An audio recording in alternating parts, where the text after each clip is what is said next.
एक minute please बैठिए, please बैठिए, एक मिनट नीट नहीं। कल देश का आम बजट पेश होने वाला है, जिसका सब बेसब्री से इंतजार भी कर रहे हैं।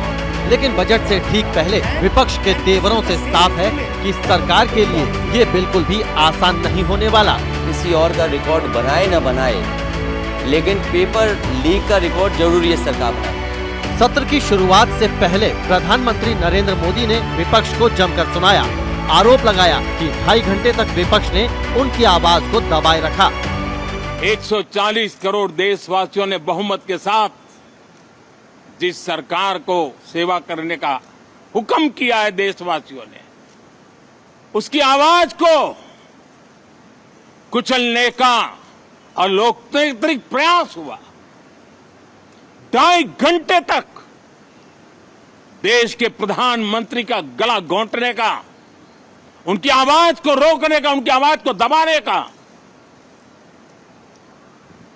लोकतांत्रिक परंपराओं में कोई स्थान नहीं हो सकता है। मैं देशवासियों को जो गारंटी देता रहा हूं, क्रमशः रूप से उन गारंटियों को जमीन पर उतारना, इस लक्ष्य को लेकर के हम आगे बढ़ रहे हैं। ये बजट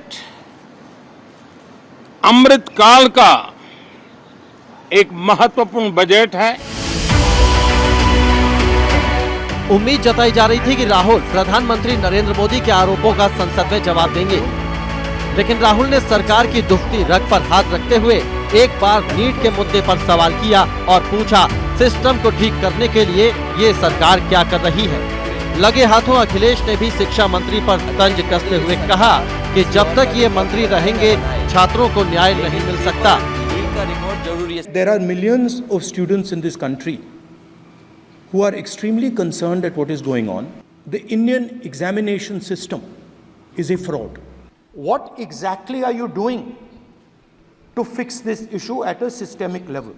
अध्यक्ष महोदय, ये सरकार किसी और का रिकॉर्ड बनाए न बनाए, लेकिन पेपर लीक का रिकॉर्ड जरूरी है सरकार बनाएगी। सेंटर्स पे ये परीक्षा हुई, उन सेंटर्स का इंफ्रास्ट्रक्चर क्या था, क्या मंत्री जी ने जानकारी की थी इस बात की? ओके। अध्यक्ष महोदय, मेरे आपके माध्यम से एक ही निवेदन है कि बिना ये मंत्री जी रहेंगे तो न्याय नहीं मिलेगा बच्चों को। विपक्ष से आरोपों की चौतरफा बौछार हुई तो शिक्षा मंत्री धर्मेंद्र प्रधान भी जवाब देने के लिए खड़े हुए और एक एक कर राहुल और अखिलेश के आरोपों का जवाब दिया। सुप्रीम कोर्ट ने ऑर्डर दिया, पूरा विद्यार्थियों की सूची को वेबसाइट में उपलब्ध करा दो। सर, पिछले 3 दिन से देश भर की सारे विद्यार्थियों की लिस्ट पब्लिक डोमेन में उपलब्ध है। सबसे अच्छा परफॉर्मेंस करने वाले देश की एसटी, एससी, ग्रामीण बैकग्राउंड, आर्थिक पिछड़े लोगों की है। क्या हम उनकी मेधा को हम चुनौती देते हैं? लेकिन अखिलेश जी जब वहाँ दायित्व में थे उस सूबे की सर सारे सूची है, कितने बार उत्तर प्रदेश में क्वेश्चन पेपर लीक हुए हैं। इधर लोकसभा और राज्यसभा में सरकार ने आर्थिक सर्वेक्षण पेश कर दिया है।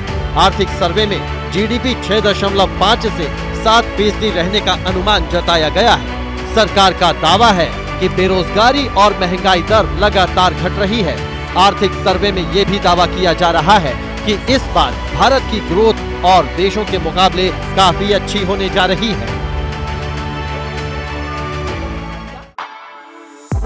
For exclusive and insightful videos, subscribe to our new channel ABP Live Premium.